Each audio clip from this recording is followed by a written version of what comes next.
want to mention, Lynn's grandson Blake will be doing the audiovisual support for Lynn's presentation. So here we go. Thank you for coming today. Good morning. Thank you for coming.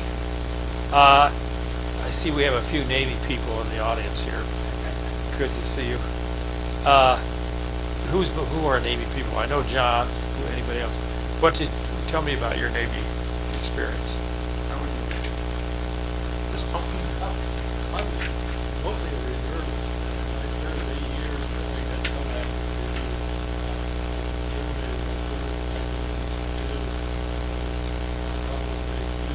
Okay. You were an aviator? No, sir. I was an Air crewman. Okay, that's what I'm saying. Who else? Who else?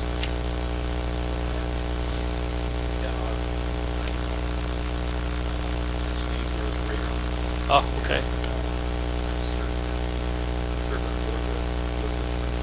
Okay.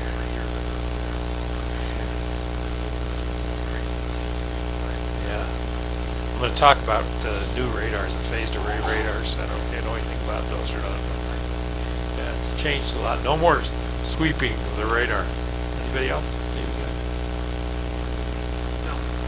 else?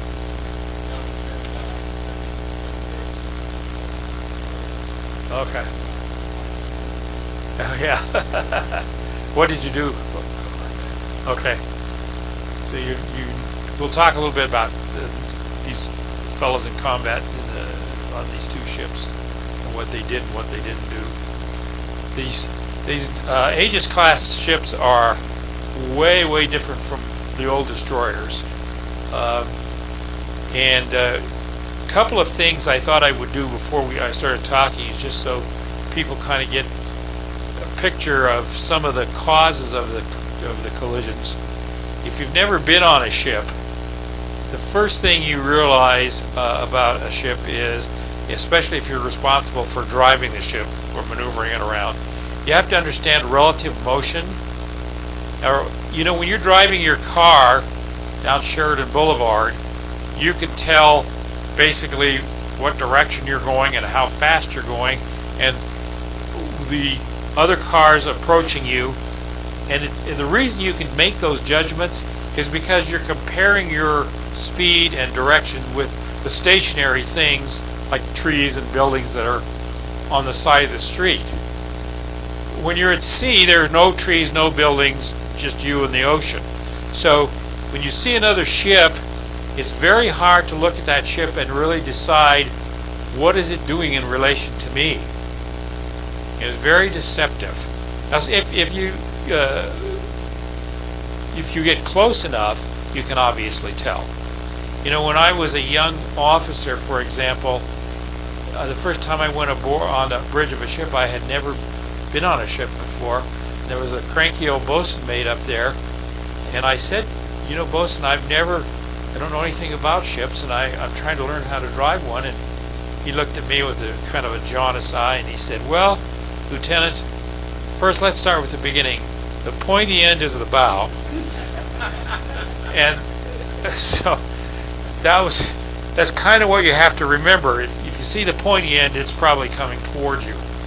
But it's very difficult to judge whether a ship is coming towards you or not. And of course, there are various aspects of crossing or overtaking each other. After a while, you realize what's going on. But at first, it's very difficult. The best thing I can tell you to think about is, have you ever been in your car stopped at a street light, and you know you have your foot on the brake, but the car next to you moves a little bit or something, and it feels like your car is moving? See, that's the relative motion of you and the other vehicle. So it's very deceptive. Relative motion is very deceptive. And I'm going to talk to you a little bit about why that's important when you're trying to figure out which way to go on a ship. The other thing to remember about being on a ship, and those old guys that are around here can still testify to this, is you got to understand buoyancy. Why do ships float? Anybody know why? Yeah, the water the ship displaces is heavier than the ship. So that makes the ship float. you want to keep that equation that way. Now, if you get a hole in the side of your ship, the equation starts going the other way. And unfortunately, it doesn't take very long. You start taking on water, and pretty soon you weigh more than the water you're displacing, and that's when you start having some real trouble. So ships are designed to prevent that problem even if a collision occurs, and I'm going to show you some videos about how the ships are designed to prevent that from happening. And again, even the ships of today, those of you that have been on destroyers will recognize the watertight integrity and the doors and scuttles that they have on a ship. But it's important to get the feeling of all this. Mainly I talk about that because if you're below decks when a collision occurs, they close those watertight doors, and once they close them, you're not getting out of there. And that's what had occurred in both of these ships. People were able to escape, but as the damage control situation worsened, they had to close the watertight doors, and that's a horrible decision to have to make, because you're sealing people into their death. But you don't have any choice if you don't want to lose the ship.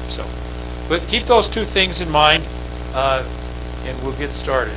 I need to make the typical disclaimer. I'm not representing the Navy or the Defense Department or anybody other than myself. So I'm basing my talk on the official report that came out from this Chief of Naval Operations. So it's pretty factual. I have a lot of personal opinions. Some people call them grudges with the Navy these days, but those are all my own. Okay, let's go, Blake. Okay, this is a picture of the. This is a video, okay, and it's. I wanted to show you a couple things. I mentioned to you the new ships have what's called a phased array radar. So you notice. This thing would work, would be great. Whoops. Let me get to some better color. These panels that you see around the ship, those are the actual radars. There's no more rotating radar like we used to have. This mast here is really just for signaling the lights on the ship and a few other things. These white domes are the weather radars. So Navy ships these days do not have rotating radars.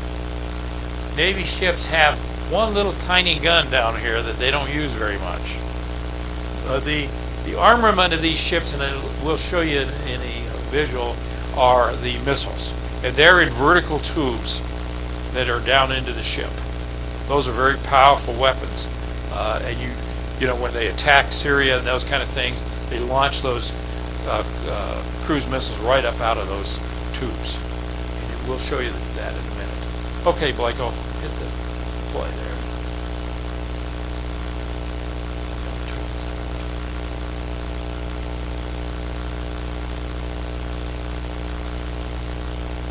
Okay, this is the cargo ship, and I have a model of one here. And I didn't put all the little containers on it. And this is the destroyer. 6,000 tons. Now that shows you the relative. People are asking me if my models are relative. No. This gives you a picture of the relative size of each ship there. This is the collision site in Tokyo Bay. So Tokyo Bay is this big, huge area here. And this is obviously what happened. One of the interesting things is this is the bridge of the ship right in here. And this sea captain is right here. This captain was crushed in his sea cabin. Had to be medevaced off the ship.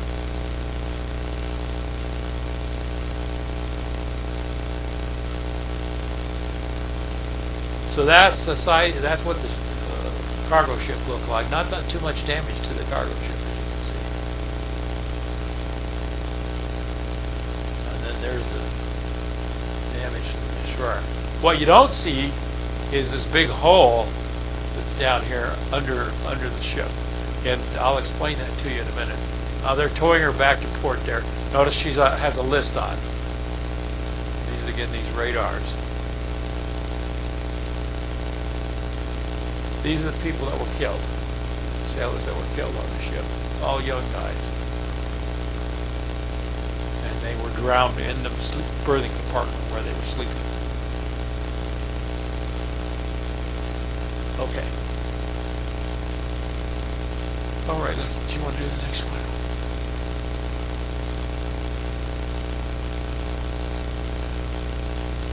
Okay, this is the official report, and I just wanted to show it to you.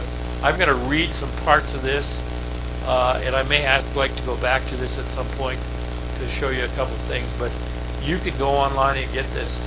It's the official Navy report of the collision. Let's go to the next thing. So I wanted to show you these pictures.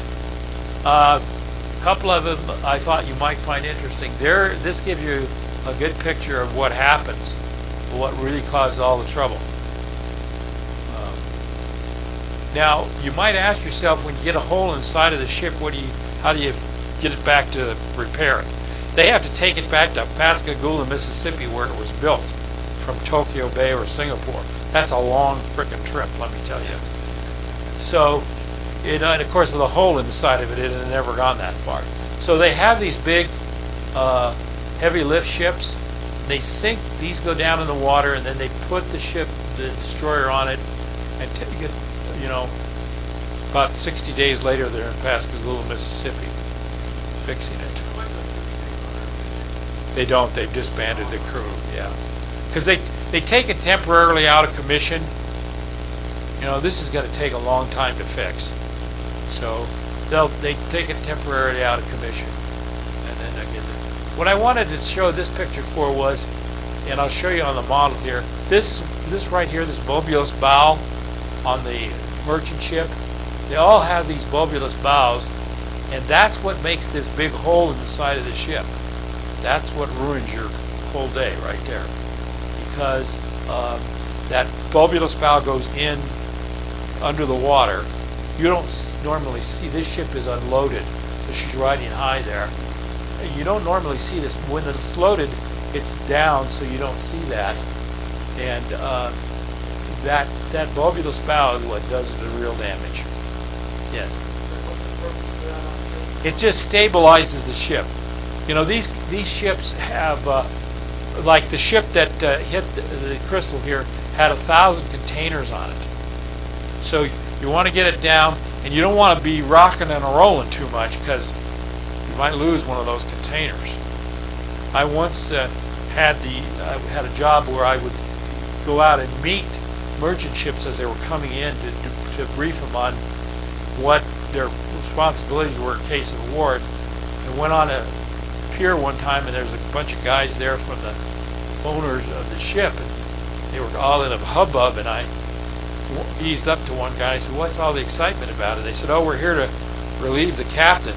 And I said, "Oh, probably not a good day to try to talk to him," but he had not loaded the ship properly, and they'd lost containers at sea to the tune of about $12 million worth of stuff. And so the shipping company said, "We don't need your services anymore." So it's quite an important thing to keep the ship stable. Okay. Okay, is this the video of the ship? I'm going to ask you to stop this occasionally, Blake, so that get ready to do that. This is a video of life on an Arleigh Burke destroyer. This is a bosun mate. This guy is an E4.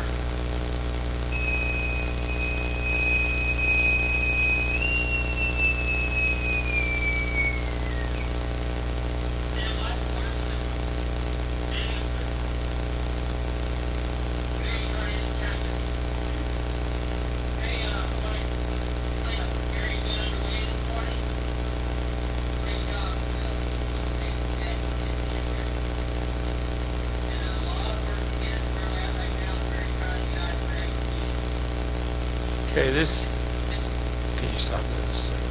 This is be the typical commanding officer. You see, he's a commander in the Navy. You know, which would be a lieutenant colonel for the rest of you folks, and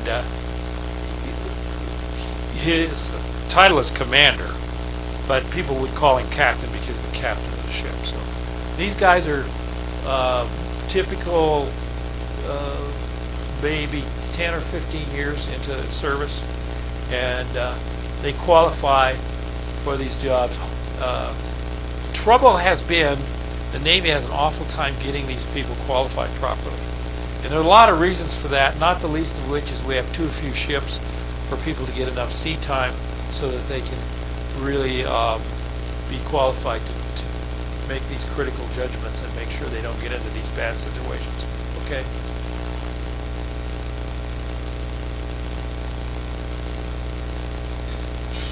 All right, let's stop a minute. This young man is the officer of the deck. Now, this is a junior officer who would be about an 03. He's in charge of maneuvering the ship when the captain is not present. And you stand watches, you learn, you qualify to do this over a period of time.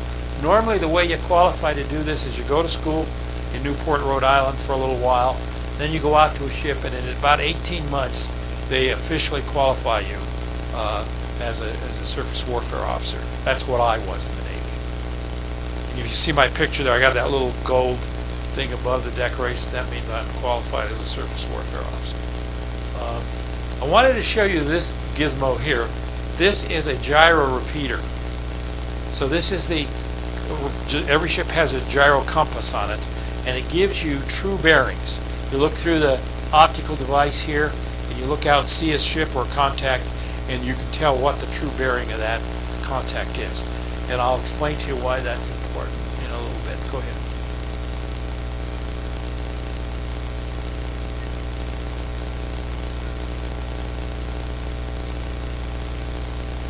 Okay, let's stop here a minute. Now, for the ship that's going in, when we talk about the ship going into Singapore, it's important that you understand what you see here. Ship is this is the ship helm, as we call it, the steering wheel. Now, for you old guys from the old Navy, notice it's not that big, huge helm that we used to have on old ships. It's a very small, like a steering wheel. Go ahead, Mike, a little bit more. This is the compass here. This is a gyro compass. Okay, the officer of the deck is giving the helmsman, this young man, the course he wants to steer.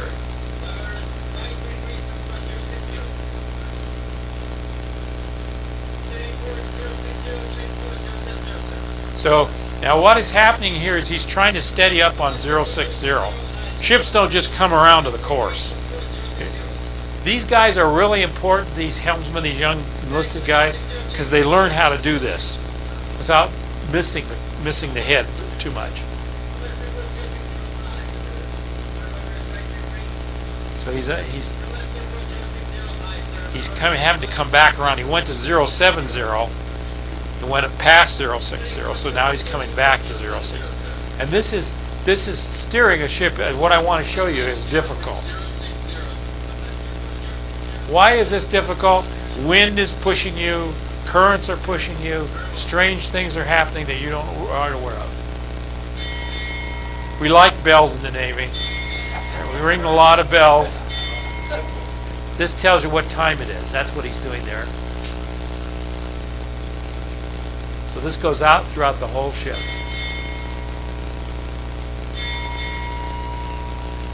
And I could explain the bell system to you, but it would take forever. They ring a bell every half hour.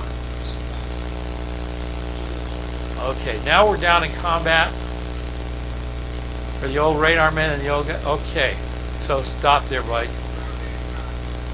Everything in the Navy now is digitized. And this is a cursing and a bless. For example, they don't have paper charts on Navy ships anymore. It's all electronic charts. So they don't sit over a chart like I used to do and try and figure out where the hell I am. It's all digitized, and so this is it's like a GPS, and this is a picture of the channel. They're looking at they're going in a channel there, and it's a digitized, like a GPS on your car. It's telling them where the ship is and how they're going. I don't know whether they're going down or up on this picture here, and this young man is another enlisted guy, and he's tracking and giving readings out to the officer of the deck where they are in the channel. Okay, one.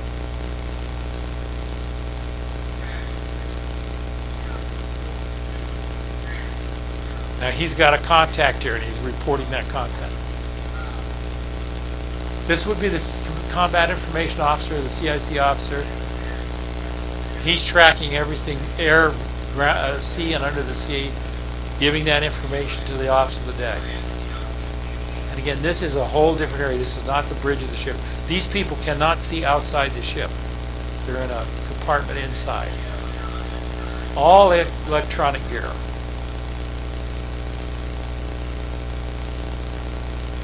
Okay, stop there. Radarmen, old sailors, this is what a new Navy radar looks like. This is the phased array radar. Notice there is no sweep. You remember the old sweeping around? Doesn't do that anymore. The big difference, and I've only used this twice, and I had a hell of a time with it because I couldn't get used to the idea. This is true. This is a true picture. So you know, remember the old radar? It sweeped around, and you were in the center. You know, the radar was sweeping contacts, and you were looking at the other ships. You were in the center where that sweeper was going around. See, that isn't there anymore. So this is a true picture, and it shows these are the other contacts, and you're one of these contacts in here. And it's true, so meaning that the direction it's moving is the true direction. So I can't tell this. I'm having a hard time reading those numbers there, but you know, I think it's a heads up. I think zeros. This is north. So you know, from the looks of this to me, they're going about 040050. So northeast a little bit probably. Now the other thing, you see that there's a device here and here. We used to have to calculate speed and distance of contacts by hand. We had a little device called a maneuvering board, and we would play around with that. I could actually do it on the radar scope, and I could do it by sight after a while because I stood up there so many hours and days. But now all they do is they have a little hook they put out on a contact and push a button, and it automatically tells them the course and speed of that contact and how close it's going to come to you. So now, having all this great gizmo, these great gizmos, you wonder how the heck did these two guys run into ships? That's a good question. One of the reasons that it happened is these people in combat were not giving proper information to the bridge and the officer of the deck, and the officer of the deck in the Tokyo case was not paying attention to it. Probably in the thing in Singapore, they were giving good information. The captain has just made a couple of really dumb decisions. It wasn't a case of confusion there. It was poor judgment. I'll explain that a little bit later. But I just wanted to show you that radar. Quite a gizmo. I've only worked with this once, and as I said, it drove me nuts because I was used to the old system. You know, I'd say, "Which ship are we? Which one are we?" And I was a captain at the time, so they had to be nice. They wanted to say, "Yeah, dumb shit, it's that one right there." But you know, "No, sir, we're over here." You know, they were very nice to me, but you could tell they were disgusted after a while. Okay.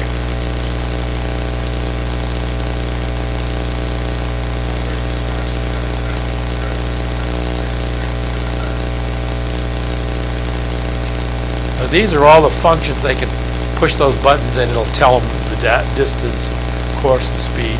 And they have similar radars for air contacts too. So if old John's trying to fly in take a shot at one of these guys, they're tracking him the whole way. Now you see these displays there. They've got that one display there that was up at the top. You can see that's a chart. You know, that's an electronic chart like we used to look at the paper chart. Okay. No. They don't. Yeah, the reason they don't is because they have to correct them. They don't want to take the time to correct the charts. Yes, they tell me that it never breaks. That basically. And they never wreck you. Yeah. Okay, these are the tubes I was talking about. They have, let's see here, I wrote down how many tubes they have someplace on these ships. And they can fire all kind of different weapons from these same tubes. They load them up depending on their threat. And the two big ones, of course, are that they put in here that you'd be interested in. This is the young, probably gunner's mate opening those things. These tubes here are also missile tubes, and those are harpoon missiles. Those are the ones they fire at other ships. Okay, this is what I wanted to show you. This is what it's like inside a Navy ship. And you learn to walk through these ships like in a zombie-like state. You can find your way after a bit, just by rote. Yeah, after you hit... Yeah, exactly. That's why I was glad to be a short guy. I laughed at the tall guys. They always went around with big marks on their head. And you notice they're opening and closing these hatches, and this is the Z here is condition zebra. So they'll say set condition zebra. So everyone with a Z on it has to be closed. This is X-ray. This is called a scuttle. So he's coming up from probably the engine room or spaces further down in the ship. And you can see that would not be an easy task to do even on a good day. Now, have this happen when there's confusion and water coming in, you can see what happens.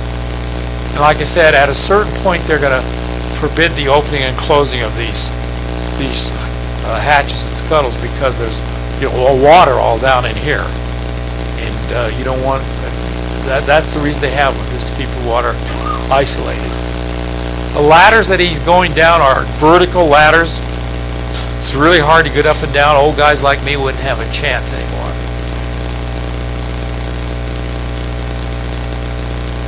This kid is closing that scuttle. See, he's down there now. He'll turn it. He's closing it. That's watertight seal there, sealing it up. Okay, now this is. Notice they have machine guns, 50 caliber machine guns. This is to keep the pests away, the little boats away. This is the 5-inch gun. This is just one of the destroyers going through a bridge. Just gives you a picture. This is what it feels kind of like when you're moving.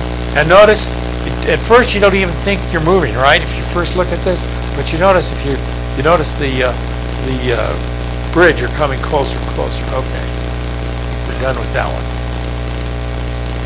What else we got? Like anything else? Is that it? Okay. Let's talk about each of these collisions. The collision, I'll start with the collision in, Blake, can you go back to that CNO report thing?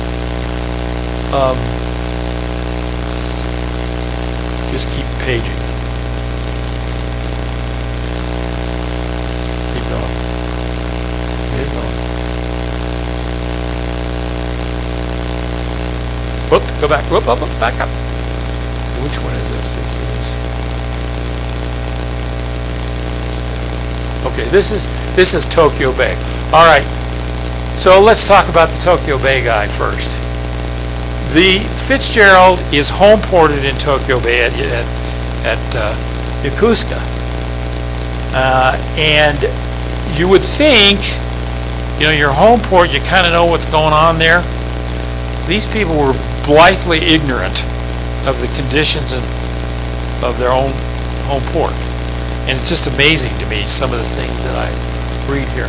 The ship is been operating about a day or so before the collision occurs. They get underway the previous morning, and they go out into Tokyo Bay, which is a huge place. And they do a couple of things before, and they're preparing to go to sea and join the battle group, which is the aircraft carrier. And in preparation for doing that, they do a couple things. First out, they go out and anchor and rearm. So all those missile tubes that were empty there, they're putting missiles and stuff down in there. You don't like to keep those big explosive missiles in port because they have a tendency to blow up and kill people. So you only have those ships loaded normally, although they do sometimes go into port with them when they're going to sea and going to war.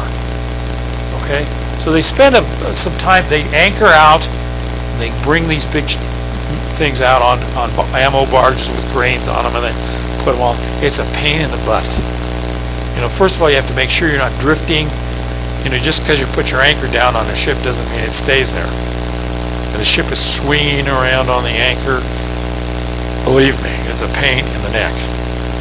In the meantime, there's people these old, I used to call them sand crabs, the guys the old civilian guys that load the stuff. They yell at you every time something, the ship moves. What the hell? And it's not your fault. You're not making the wind blow and move the ship around. But they don't understand. They don't care. So anyway, it's annoying. They go through that whole evolution, which again is strenuous. In my day, with my captain, that would have been 1 day's worth of stuff. We would have rearmed and then quit and rested. In the modern Navy, they seem to not want to do that. So after they're done doing that, they fool around out here in Tokyo Bay doing some qualification exercises, navigational exercises, and they have a team on the ship from the training command who's evaluating them doing this. Now, these guys are called refresher training guys. It's a special command in the Navy. Again, I don't think I hated anybody more in the Navy than the guys from refresher training. We went through it, and they were from Guantanamo Bay, Cuba, the guys that did ours. And believe me, refresher training and qualifying to do all the evolutions was worse than the war. Vietnam was nothing compared to putting up with those guys. And they just peck at you and peck at you. And, pretty soon you're thinking about, I could just grab this guy and throw him over the side of the ship and not have to worry about him anymore. They go through that evolution. So they finish that, and they have to launch a boat to take these guys back to Yokosuka. So all these evolutions are occurring. They finally get that all done, and they start out to sea, and I think it's like 1 o'clock in the morning or so. Now here's the problem. You couldn't pick a worse time to go out of Tokyo Bay than around 1 o'clock in the morning, because all the merchant ships are going in to unload at Yokohama and Tokyo, because they want to be there at 8 o'clock in the morning and unload. And I looked up what's the average number of ins and outs in Tokyo Bay is 400 ships a day. So 400 merchant ships are boom-bada, boom-bada, boom-bada. Okay? So there's a rush hour. It's they pick going out just as all the other ships are coming in. Now, I don't guess there was 400 of them at the time they were there, but there could have been easily 40, 50, 100 of these merchant ships. So what these guys are having to do on that radar that I was showing you is try and keep track of all those contacts. Maybe 40 or 50 or 100, and what are they doing? Okay, are they coming at me? Are they going away? What's going on here? When they finish their exercises, I'm sure I couldn't believe this, but the captain has had enough. He says, I'm going to bed. Now, my captain is a crotchety old guy, was a World War II Navy officer, and my executive officer was just a little later than him, but even more crotchety. And my navigator on my ship was an old Mustang who lived. He started out as a quartermaster. He lived on the bridge of the ship. He never left there. And these guys would watch you like hawks. When you're that young guy driving the ship. So it was hard to make a mistake. And they trained you, as you were doing this. This captain and the executive officer leaves the bridge. I don't know what their navigator was doing, but the captain is tired, so he says, I'm going to bed. And meanwhile, they're here, and this young officer is charged with going to sea past all those contacts. Now, my commanding officer would have no more left the bridge till we were at sea than he would have jumped over the side of the ship. They just sat right there. So the first thing that you got to think about is what kind of captain is this that does that? You know, even though you're tired, right? All that other nonsense. So no. They don't get to be, see, there's not enough ships for them to really be, no, there's not enough ships. So that's part of the problem. So, basically, they're going out and it's at night, and there's all these contacts, and the Tokyo Bay is a controlled port. So, there's a navigation, Japanese Navy, a Japanese Coast Guard radar station that controls the movement of the ships all in and out of Tokyo. And the system is, you know, it's just like the Valley Highway. You go up one side and down the other. There's a channel and they're going in and out, right? And they've designated, you go in this channel and you go out this channel. And the Coast Guard, the Japanese Coast Guard, is tracking you and telling you, you know, move right along, and they tell you the speed, and they're watching your turning, and so forth. And the guy's going out. So these people on the Fitzgerald, they pick the exact wrong time. It's the rush hour. All those merchant ships are trying to get into Tokyo, and they're trying to get out.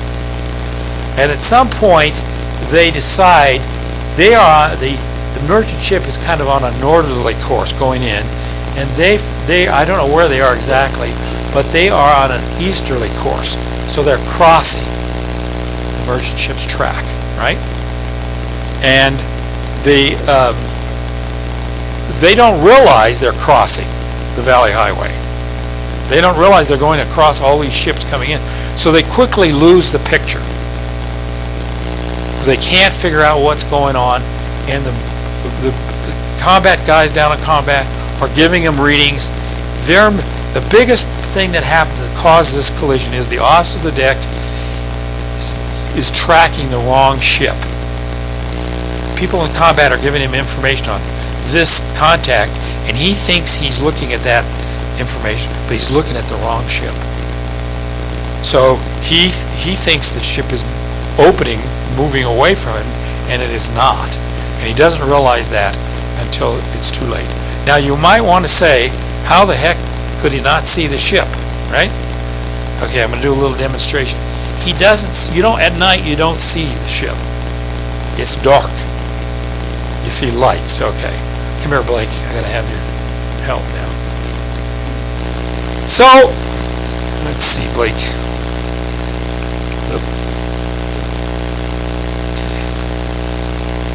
These two that I'm gonna that show purple, you can't find white laser pencils, so you got to imagine these are white lights. Okay, Blake, show these up on the wall there, one over the other, like that, up a little further, up. Oh, there you go. So what you see are lights like this. These would be white lights. Okay. So then, you see lights like this. Okay. So the red light is on the port side. It should be over here. Let's do it this way. The port side. The green light is on the starboard side, right?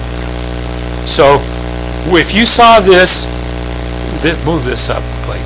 No, this light's got to be up further. Okay. So if you saw this, you're seeing what? A ship coming toward you, right? Because you can see both of these lights, and these are one over the other, okay? What if all of a sudden you see this, and pretty soon you just see this? What's happened? The ship has turned, right? So that's what you're looking for, Now, turn off one. If you're up behind a ship, you just see one light like that, the stern light.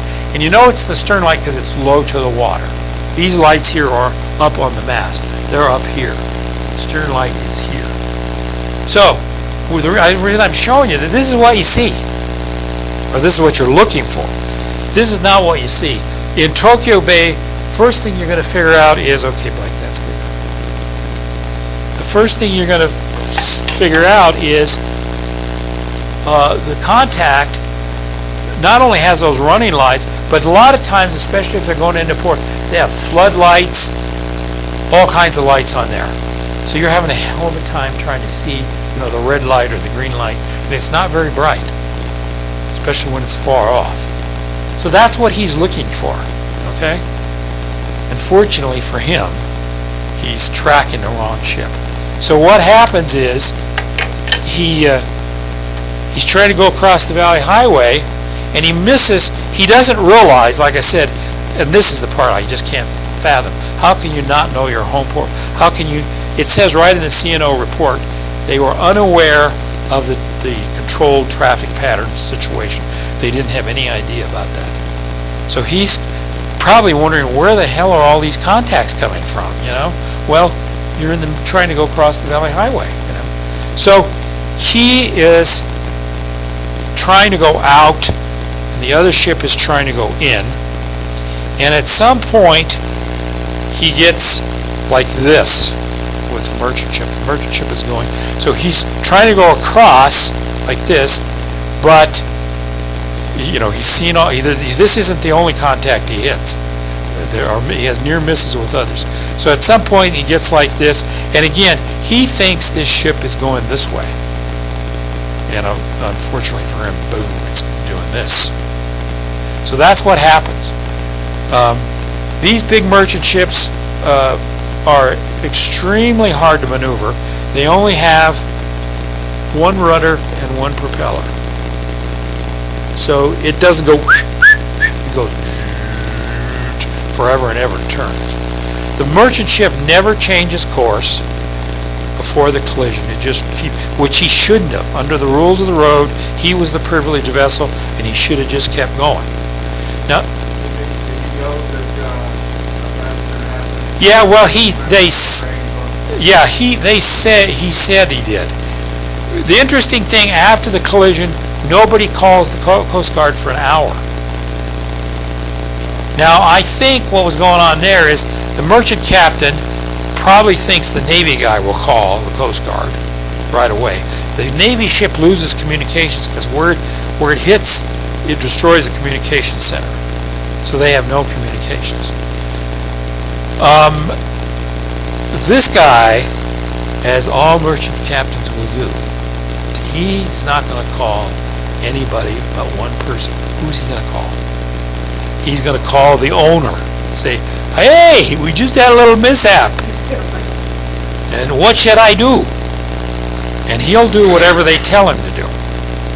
So that's what he does. And he claims that he tried to signal the other ship, and then he could see it coming, and this, that, and the other.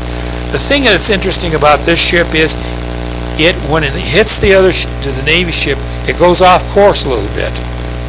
And then it's on iron mic, it's on automatic pilot. The automatic pilot corrects, and it goes back and starts going on into Tokyo. Well, the other ship is off, gone. Yeah. So obviously, when somebody tells him, you ought to go turn around and go back and see what you hit, because he's not sure, So he then takes over the actual conning of the ship, and they turn around and go back to the site of the collision. But he goes on down the road a little ways before he does that. So that's basically what happened with the people in Tokyo. So it's just a comedy of errors and ignorance. The incredible thing, if you read the report, there's a couple of incredible things. They have still, the old Navy guys, they still have lookouts on Navy ships. And again, when you're the officer of the deck and you're up there, you're getting feedback from a lot of different people, some of which is coming from your lookouts. They're telling you, we have a contact over here off the port bow, off the starboard beam, da-da-da-da-da-da. And you're trying to figure out, what that contact is doing. And one of the inputs you're getting are from the lookouts. You're getting input from the radar guys, getting a lot of different inputs. But you're trying to put all that together to figure out what is that ship doing. Here's the thing that just blows your mind. They had lookouts, but for some reason, they were all on the port side of the ship. They had none stationed on the starboard side. Now, whoever was in charge of those lookouts needs to go to jail too, because he, again, trouble. Why would you not have your lookouts on both sides of the ship? The lookouts are normally under the navigator's control. I have a suspicion this navigator was a doofus. No, they were on their regular, normal, going to sea watch. I think they had enough people. Yeah. What they don't have is enough crew to do all their evolution. See, these Aegis class cruisers or destroyers, they're getting really overtaxed. And the reason they're getting overtaxed is their main mission is to protect the battle group. But now all of a sudden, they've been taxed and fitted out to shoot down the ICBMs. These are the ones that they position around to shoot down ICBMs. And that's a tricky business, believe me. And you saw what goes on with the Syria thing. They're actually using them to launch cruise missiles to attack land targets too. So they got all these missions that they have to do and not enough people to do them. Really what they don't have is enough ships to do them.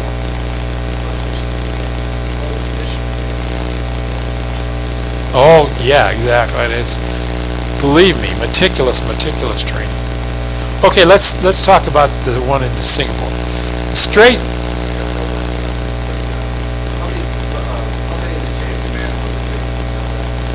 Well, the captain, the captain has been relieved.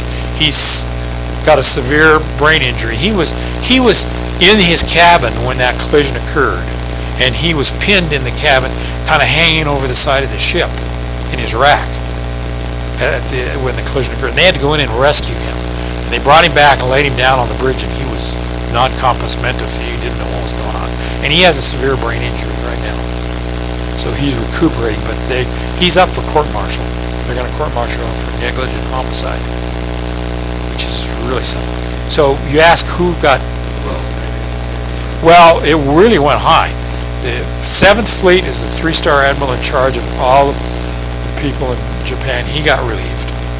The Navy admiral in charge of the surface Navy, another 3-star admiral, got relieved. Pacific Fleet commander, who's a 4-star guy in Hawaii, he would have gone up to become the commander of the Pacific. He didn't get that job. So, this really hit home. Yeah, he wasn't. No, he was someplace else. These, I shouldn't say this, but these Navy admirals, this is, because the pecking order changes, so they get, yeah, exactly. Yeah, because there's just so many jobs, And see, I was such an anomaly as a Navy officer. People, when I would get promoted, would say, "They promoted you?" When I made captain, people were like, "Holy moly, something's wrong." And my biggest problem as a Navy officer was I never paid attention to that stuff. I didn't know when I was in the zone. I didn't know, I didn't keep it. But, miraculously, I always thought I got promoted.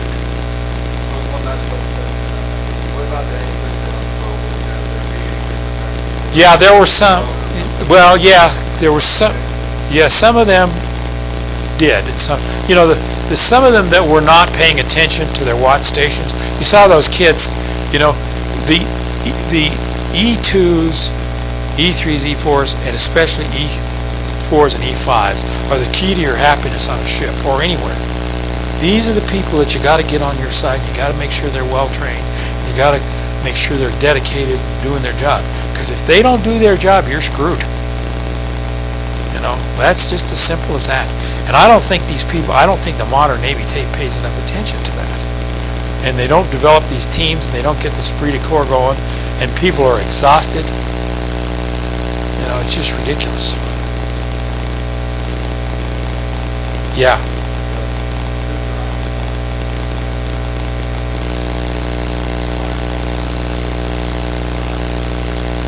Yeah. Yeah, that's another crazy thing the Navy's been doing. Don't get me started on there.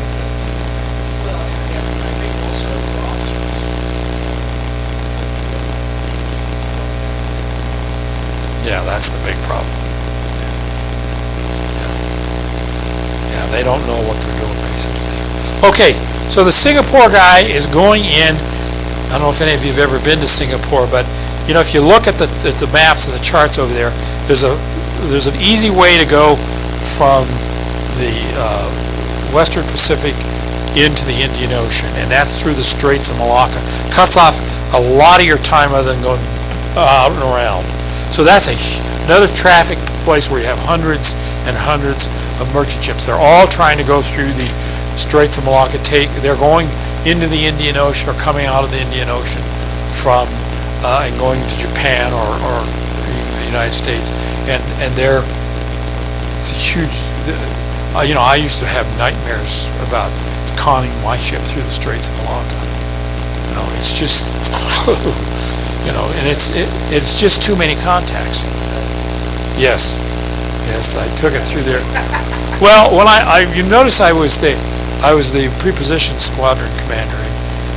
I had an interesting experience doing that. I got assigned and went out there, relieved the regular Navy guy, and as my practice as a Commodore, as 22 ships under my command there, I'd said to myself, you better go and visit every one of these 22 ships. And these are all merchant chartered vessels chartered by the Navy. They're all different kinds of ships. And they've got all the junk for the Army and the Air Force and the Marine Corps in these cargo ships, pre-positioned, and they take it, you know, to wherever they're going to have an event. And the troops fly in, and we bring in their junk to them, you know. And so I went out and visited all these 22 ships, and they were astounded to see me.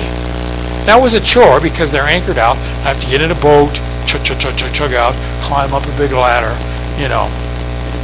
It's not something you want to really do every day. So, but I did it.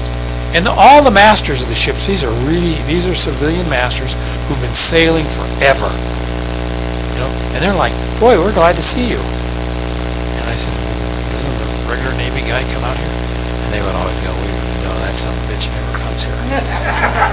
And they all said the same thing, and I'm like, man, they don't like this guy. So I started talking to them, and this relates to the Straits of Malacca thing. He said, several of these masters said, you're not going to try and make us go through the Straits of Malacca in a line abreast, are you? And I said, I don't think so. I said, I think we'll just go through in a column, one after the other. And I said, why do you ask me that? And they said, well, the SOB thinks we ought to go through, you know, 3 at a time. And that's like disaster there. One thing you soon learn about merchant ships is they can't back up. You can't order backing bells on a merchant ship. On these big ships, these ships are actually powered by big diesel engines. These are not steamships anymore. So they're big, huge diesel engines that are taller than this building. And they start them up, really noisy. Can you imagine? It's like a big diesel truck. You hear that thing go down in that engine room. But they can go certain speeds, but they don't back. And changing speed is a chore. So I soon learned this by talking to the master. So I said to the guy, if you can't back, what if we have to stop in a hurry? I said, what do you do if you really need to stop? And the only thing they can do to slow themselves, other than take the power off, of course, with the momentum, you know, I don't know about this ship. My ship weighed 60,000 tons. If we stopped, all engines stop, it went 5 miles before it stopped. If we backed, if I ordered backing bells, it would be 2 miles before it would stop. So you gotta, these things keep going, you know. They can't back. So I said, well, what do you do if you want to slow? He said, the only thing we can do is turn. Keep turning on. And, you know, turning in a ship will slow you. That was the only thing they could do. You know, so, you know, you start, you know, this guy that I was relieving, or he was the regular Navy guy, who went on leave, and I was taking his place for a month. He didn't really know much of that. He hadn't taken the time to understand. So you got to understand, these ships really have a hard time maneuvering, and they don't want to maneuver. Period. They can't maneuver very well, and they don't want to maneuver very much. Okay, so here we go into we're going into the Straits of Malacca, very narrow channel. The destroyer is wanting to enter port, going up the channel, and he's up. They're going in. They're entering port. Both ships are. Yeah, approximately. So this guy is going. They're both entering Singapore, right? And they're in the channel. And this guy decides he's overtaking this ship, which is the situation. The other thing we just saw was crossing. This is overtaking. So he wants to go and get ahead of this ship. All right. So he's. This ship is privileged. He does nothing. You have to go. If you're going to overtake, you're the one that has to maneuver. So this guy gets up here, and he gets about in the vicinity of this ship here, or this position here with the merchant ship. And the helmsman, you saw the guy turning the wheel, is having trouble controlling the helm. The ship is not responding well. Now, I didn't show you, but on that control panel, over to the side are the throttles. Now, the old Navy guys, remember the Lee helm? They don't have that anymore. They just have a thing that looks like, they look like airplane throttles. So, in the Navy's wisdom, they have decided they're going to have this one guy do both things. He's going to steer the ship, turn the ship, and he's going to maneuver the throttles too. Well, this guy that's doing that, you saw there in the video, he starts having trouble right about here. He says, I'm having trouble with my rudders. I'm having trouble maneuvering the ship. And he's having to do a lot of that correcting back and forth. So the captain, who's right there on the bridge, says, okay, I'm going to split the helm. So he's going to take the control of the speed on the throttles and put it over here on another set of throttles, still on the bridge. Okay? Yes, and put a guy in charge of doing that. So as to relieve the guy that's steering the ship, so he doesn't have to worry about the speed. Okay? So he tries to do that. Unfortunately, they don't know how to do it. So instead of the situation getting better, it gets worse. So the helmsman at some point says, I've lost control of my rudder.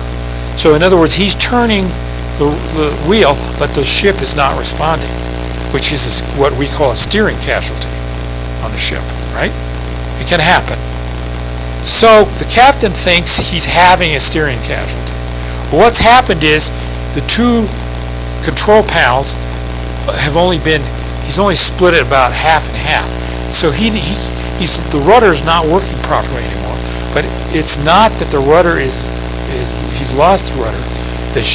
When he changes over to the other speed control, the other speed control is got one set of screws on the ship moving at one speed, and the other set of screws moving at another speed, because he's done a speed change in the process. So, unfortunately for him, it's the starboard screw that's remaining at the old speed, which is about 20 knots, and his second order had come down to about 12 knots. So the rudder is not responding, properly. So what's happening when you go faster on this side and slower on this side? It goes this. So this doofus captain,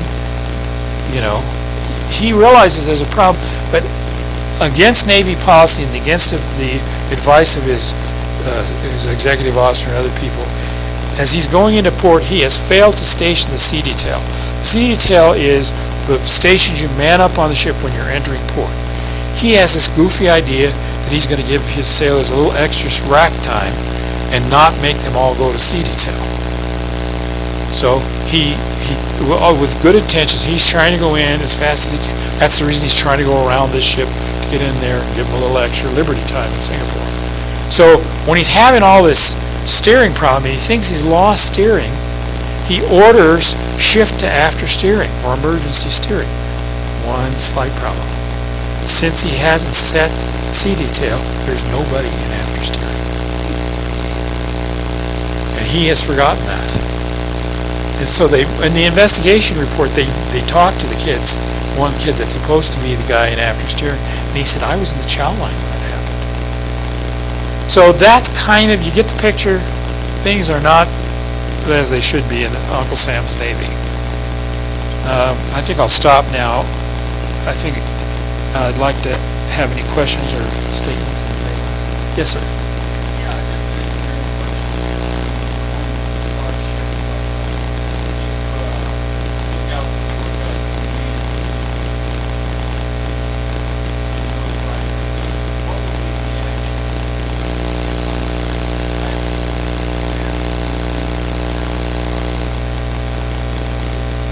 Oh, no.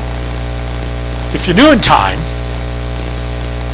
you know what you would actually do. Of course, on a ship, the faster you're going, the faster it turns, right? So you would increase speed and turn away.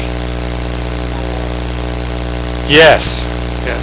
So, I had occasion to do that a couple times. So, this thing will heel over, and it's very maneuverable. These modern Navy ships are not steamships either. They are powered by aircraft engine turbines, just like you have on a jet airplane. They have 4 of them. They turn at a constant rate, and the rudder, the way you change speed is they have a variable pitch propeller. So you can change speed almost instantly on these things. On my ship, to change speed, you had to take all these things out of the boiler, these nozzles out of the boiler, put the new nozzles in, and pretty soon it would make up enough speed to get going. Well, this thing is instant. So you could turn very quickly if you knew in time. Now, every ship has something called a turning radius.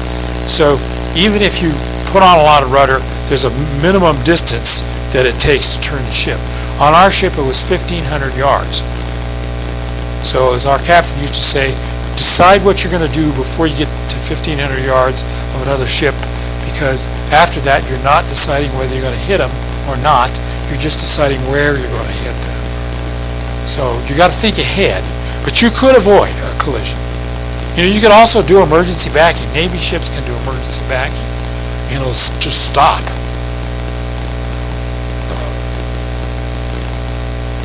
Well, I don't know what it is on these ships. These ones could probably reverse pitch on those propellers pretty fast. Depending on how fast you were going, too, at the time. They were going 20 knots, the Fitzgerald was, when they had their collision. That's about 25 miles an hour. Okay.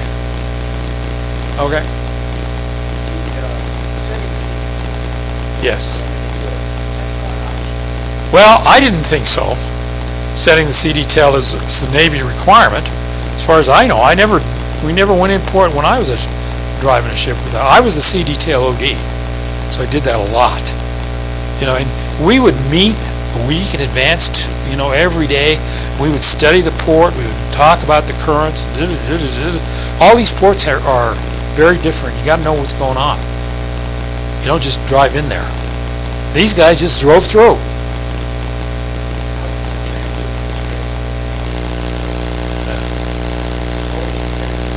Yeah.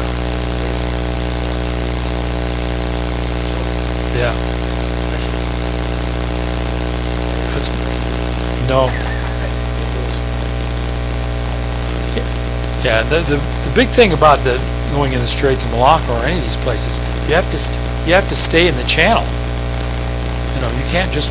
There's not a lot of room to move, because if you get out of the channel, that's where the mud is. You go on the mud. The ship won't go on the dirt. Yeah. Any other?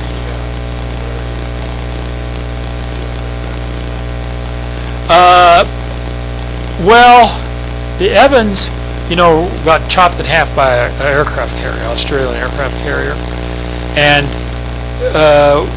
similarly, they made a big mistake in turning in front of an aircraft carrier. The aircraft carriers will not maneuver for you. They can't, and so I don't know what happened. It was at night, and the guy turned the wrong way. I think he thought he was turning away from the aircraft carrier, and instead he was turning in front of it. And I don't know why, but confusion at night.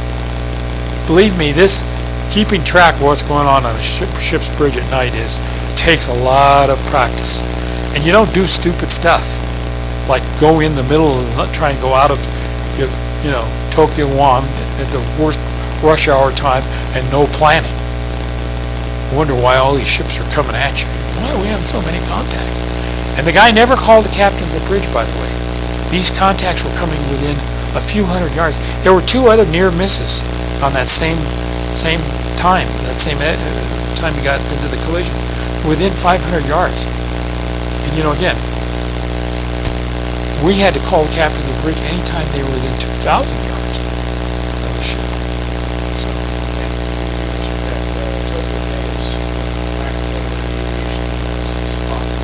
Yes. So they are great. They're supposed to be. They never bothered doing that. They should have been.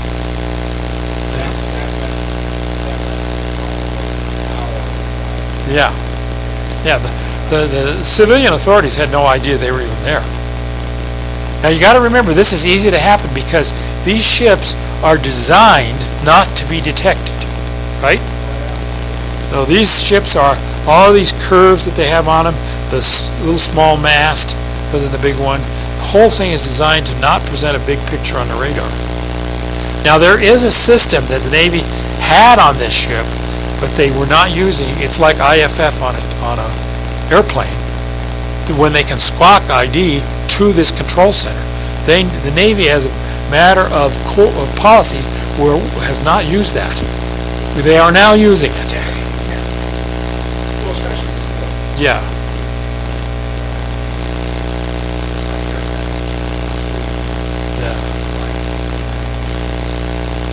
Yes, sir.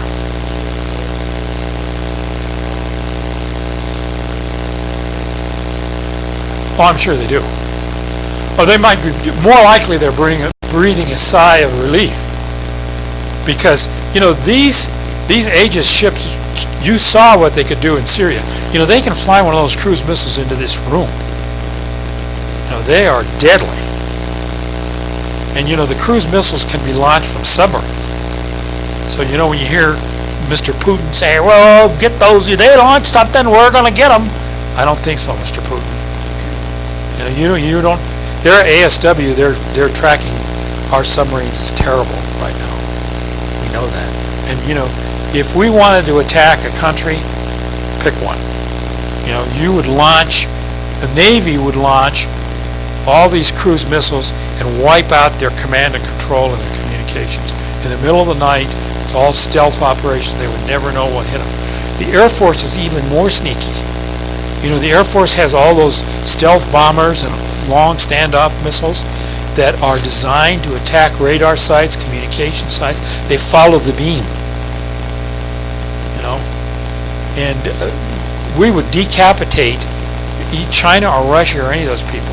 If they didn't get a shot off before we attack, they're not going to hit us. So it's amazing what they can do. Yeah, as long as we're not doing stupid stuff, Well, I would. Yeah, he should be worried. See, you remember the last Israeli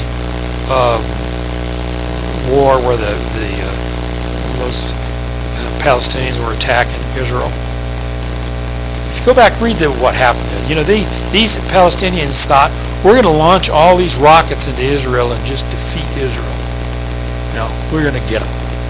So they started launching their rockets. What they don't know is that we've given the Israelis a protection system called Iron Dome, and these are not missiles they're firing. These are rockets.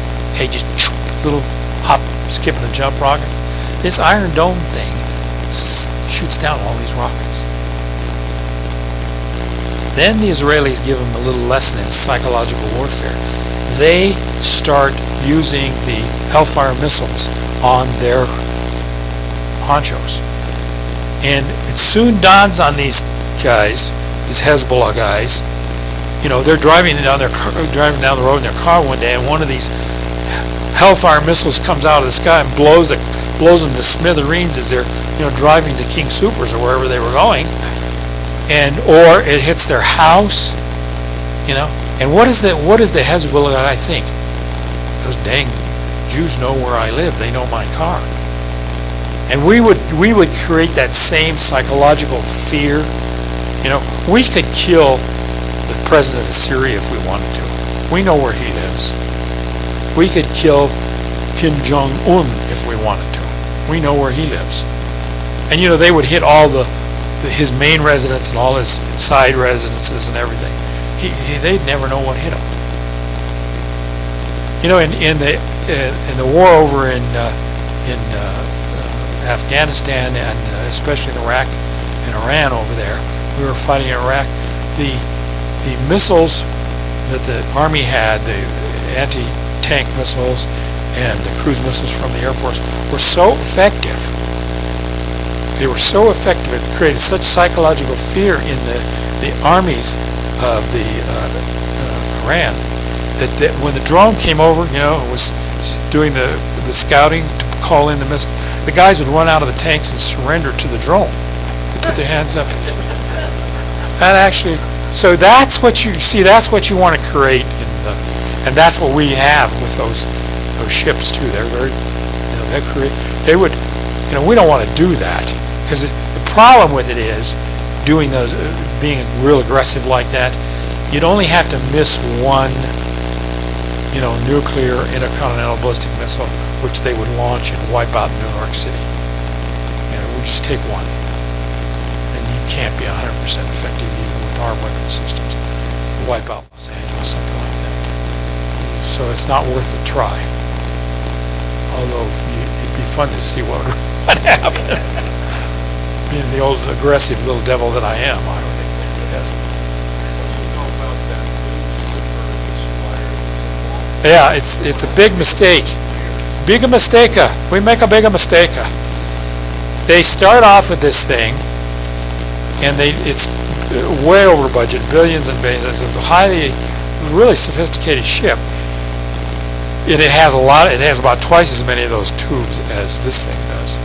Costs way more, But the thing that they were trying to do there is they were going to develop a special gun for that ship that could be an all-weather, all-purpose, and it would fire 500 miles or 300 miles. Well, as the cost climbed up over $1 billion or $2, even the government said, no. So they wound up putting a Army howitzer type gun on there. Well, the cost of that ship to shoot an Army howitzer is just a little silly. So that's why they're not building it anymore. It's a neat ship, and you won't see it on the radar, period.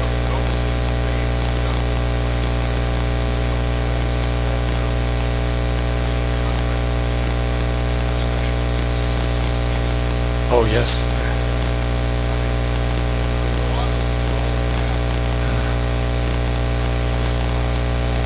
Well, don't get me started on the cost of what happens, the Navy designs all these gewgaws, and the Air Force too, all of them do. And then they start changing it. And if you know anything about contracting, these government big companies like Boeing or Martin, and all those, Martin Marietta, those, they love it when you change the contract, right? They can just blow it up. The F-35, the new plane. Well, they all have them. It's Navy. It's a great plane. You know why it's such a great plane? It has 365-degree radar.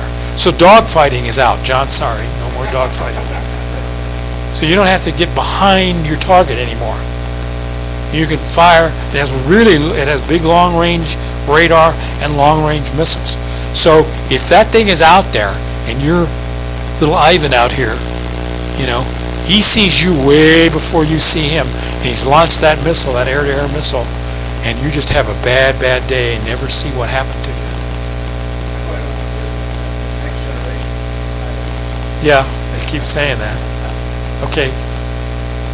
But I was going to say the F-35 costs $200 No, it costs, I think, what is it? Each plane is $100 million or $200 million. Yeah, I think so. I can't remember what the cost of it is. Do you remember? Yeah. It's the unit per unit cost is amazing. You know, and I work with the guys out of Buckley, you know, the F-16 pilots out there.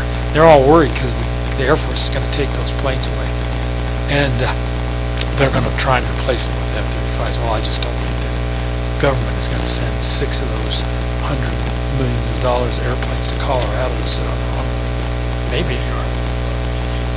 Oh, yeah.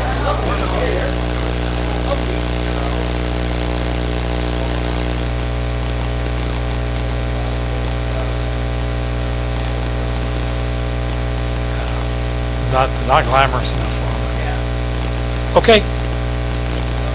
Thanks.